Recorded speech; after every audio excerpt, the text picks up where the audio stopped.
अहाँ पेरेंटिंग कर रहल छी आर सबसे बड़का गलती अहाँ की करै छी, अहाँ अपना वंशज के बारे में, अहाँ के भाई एंसेस्टर के आई, अहाँ केकर वंशज छी भाई, अहाँ राम के वंशज छी भाई। हाँ, अहाँ के गाम से के आयल छै, मिथिलांचल से सीताजी छलथि है, तो अहाँ अपन हिस्ट्री नहीं बतबै छियै, अपन जे अहाँ के रियलिटी है वह नहीं बताबऽ चाहै छियै। चाहे अहाँ दुनिया के कोनो कोना में रही, अपना बच्चा के अपन रूट से जोड़ के रखो, कोनो प्रॉब्लम नहीं छै। हम ई नहीं कहि रहल छी कि अहाँ हेलोइन नहीं मनाओ या क्रिसमस नहीं मनाओ, हमहू मनाएब, हम बच्चा के साथ लंदन में रहै छी, हमहू ई सब मनाएब, लेकिन अपन रूट्स अहाँ बच्चा के बता के रखियो।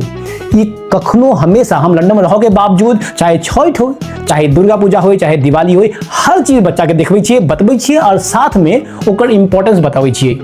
अगर अहाँ ये वीडियो हमर देख रहल छी, मेक श्योर कि सब्सक्राइब करू और बहुत सारा पेरेंटिंग स्किल बताएब अहाँ के, जे अहाँ के बच्चा के एक वंडर गर्ल या वंडर बॉय बना कर निकालत। हमर बच्चा 3 साल के छथि, लेकिन वो म्यूजिक कर रहल छथि, 3 साल से छोट छलिता तखन वो पहिला बेर स्टेज में जाकर गाना गेलखिन है, पियानो बजा रहल छथि, आ स्केटो कर रहल छथि। ई सब अहाँ अपना बच्चा के साथ केना इस्तेमाल कर सकै छी, सारा चीज अहाँ के बताएब, लेकिन अहाँ हमर चैनल के सब्सक्राइब करना ही नहीं बिसरबै।